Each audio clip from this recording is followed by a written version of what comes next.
시편 109편 말씀입니다. 시편 109편은 시편 150편 전체 150개 중에 얼마 안 되는 저주시라고 말할 수 있습니다. 그래서 시편 137편 또 58편과 더불어 이 세 편이 저주시입니다. 그래서 저주시는 참 드문 시죠. 누군가가 잘못되게 해달라고 하나님 앞에 기도하는 그런 시기 때문에 그렇게 많지는 않습니다. 이 시의 저자가 이제 표제에 보면 다윗의 시로 이렇게 나와 있습니다. 근데 다윗이 지금 어떤 상황에서 이렇게 누군가를 심판해달라고 하나님 앞에 호소를 하고 있는지 정확하게 본문만 가지고는 알 수가 없지만 이제 몇 가지 상황은 있습니다. 다윗이 참 억울하게 다윗은 잘했지만 사랑했지만 도리어 자신에게 이렇게 악으로 갚는 이제 그러한 상황이거든요. 그래서 여기 5절이죠. 4절 5절 읽어볼까요? 나는 사랑하나 그들은 도리어 나를 대적하니 나는 기도할 뿐이라. 그들로 악으로 나의 선을 갚으며 미워함으로 나의 사랑을 갚아싸우니.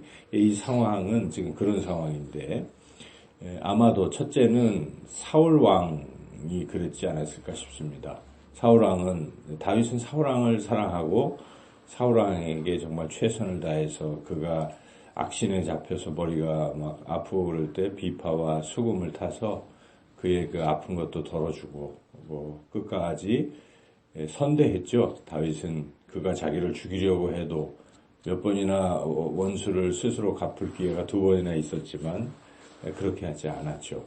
여하튼 사울왕은 그러나 반면에 다윗을 자꾸 모반죄로 지금 왕을 노린다. 왕자를 이런 식으로 이제 거짓으로 백성들에게 말하고 다윗을 자꾸 죽이려고 했던 그런 상황이 하나 있고, 또 하나는 이제 결정적인 것은 압살롬이죠. 아들 압살롬이 이 다윗을 속이고 그 재판을 막 하잖아요. 일부러 한 4년 정도 환심을 사는, 백성들의 환심을 사서 민심을 빼앗았죠.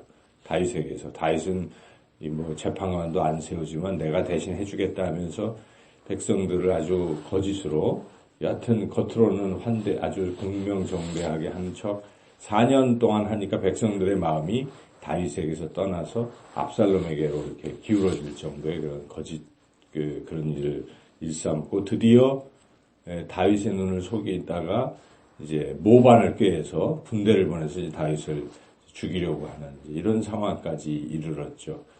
다윗은 그 압살롬이 사실 잘못했습니다. 자기 아들 중에 그 암논이라는 아들이 있었는데 누이 다말 사건으로 압살롬이 그 암논 형을 죽였습니다.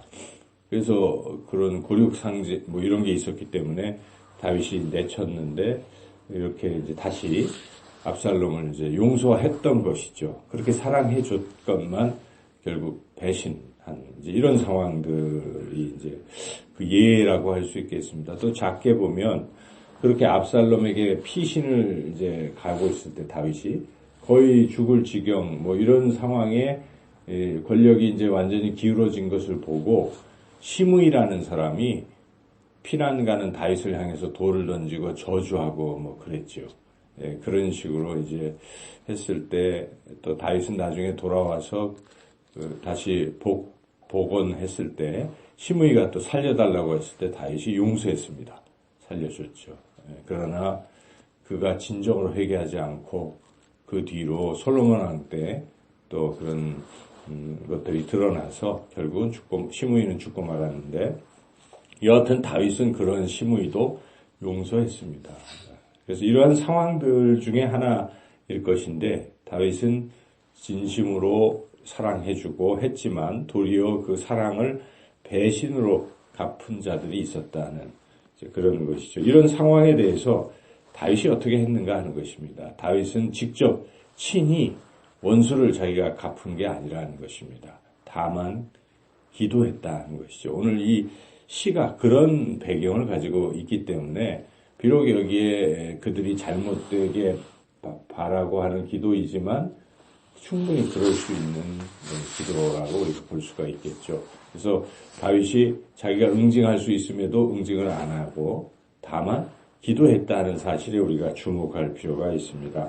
특별히 4절, 5절 말씀 아까 읽었는데 여기 4절이 좀 더 핵심인 것 같습니다. 4절을 같이 한번 읽어보겠습니다.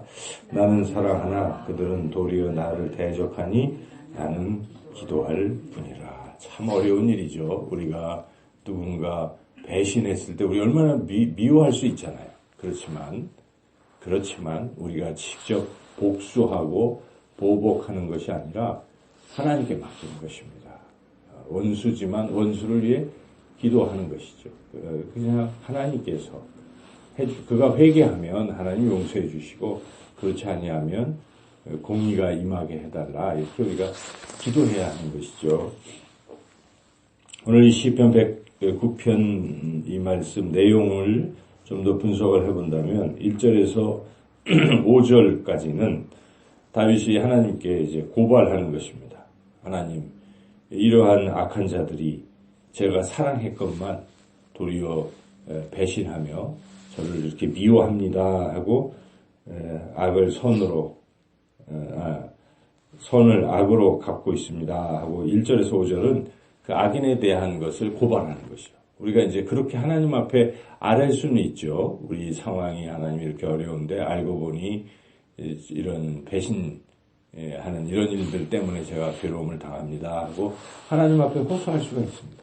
기도하는 것이죠. 그리고 이제 6절에서 20절까지는 조금 이제 좀 강력한 거예요. 그래서 다윗은 그들을 하나님 심판해 주십시오 하는 것입니다. 이렇게 불의합니다. 그러니까 이제 그런데 우리가 주목할 것은 다윗이 개인적인 감정 때문에 심판해달라 하는 그런 것이 주가 아니고 그들을 내버려 두면 불의하면 다른 사람들이 계속 피해를 입기 때문입니다. 그러므로 하나님께서 그들을 심판해 주십시오.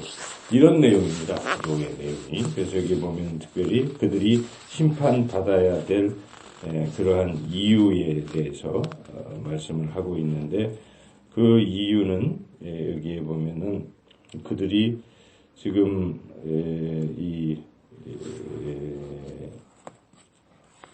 여기에 16절인데요. 16절을 한번 읽어볼까요?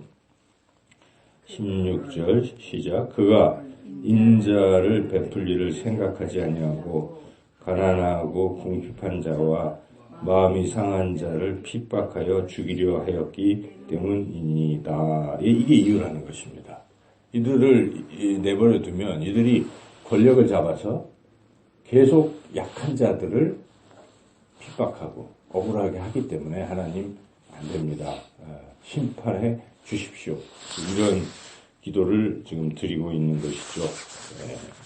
그리고 이제 21절부터 29절 끝부분 전까지는 하나님 저를 이제 구원해 주십시오 하는 것입니다. 이런 악한 자들의 손에서 저를 구원하시고 저를 축복하시고 하나님 이렇게 구원해 주십시오 하는 그런 기도를 드리고 있고 마지막 30절, 31절에서는 하나님이 그렇게 해 주실 것을 믿는데 그렇게 해 주시면 내가 하나님을 찬송하겠습니다. 찬양하겠습니다. 라고 이제 결론의 부분이죠. 그것도 다 기도인데 30절, 31절 읽어보겠습니다. 내가 입으로 여호와께 크게 감사하며 많은 사람 중에서 찬송하리니 그가 궁핍한 자의 오른쪽에 서사 그의 영혼을 심판하려 하는 자들에게서 구원하실 것이미로다. 이 원수들에게서 저를 구원하실 것이기 때문에 저는 하나님께 감사하고 찬양하겠습니다. 한편의 기도죠. 기도인데 우리가 모범으로 삼을 만한 기도입니다. 우리가 누군가를 사랑하고 선대하고 했지만 돌아오는 것은 오히려 모함과 또 이러한 것이 있을 때 정말 마음이 아프잖아요. 그럴 때 우리가 할 일은 하나님 앞에 아뢰라는 거예요. 하나님 다 아시는 하나님 이런 상황입니다. 하나님께서 이것을 바로잡아 주십시오. 그런데 바로잡아 달라고 하는 이유는 나의 어떤 원수를 갚는 것 부분도 있을지 모르겠지만 그것보다는 이대로 두면 이 사람들이 공동체 연약한 자를 더 괴롭힐 수 있습니다. 하나님 바로잡아 이렇게 기도하라는 것입니다. 우리가 국가적으로도 그렇게 기도해야 한다는 것입니다. 우리는 지금 소위 최순실 게이트에 빠져 있습니다. 왜 그들을 심판해야 되는가? 개인적으로 미워서라기보다도 그렇게 불의한 일들이 자행이 되고 권력을 남용하고 권력을 이용해서 사리사욕을 챙기면 상대적으로 그로 인해서 손해보고 또 억울한 사람들이 얼마나 많겠습니까? 가장 지금 공분하는 일은 젊은이들이 열심히 일해서 일한 대로 자기네들이 그것을 성취해야 되는데 그렇게 힘있고 권력 있는 자녀들은 뭐 할 수 있고 그렇지 않은 사람들은 허탈감에 빠지는 것이죠. 이 사태를 보면서 얼마나 절망감에 빠지겠습니까?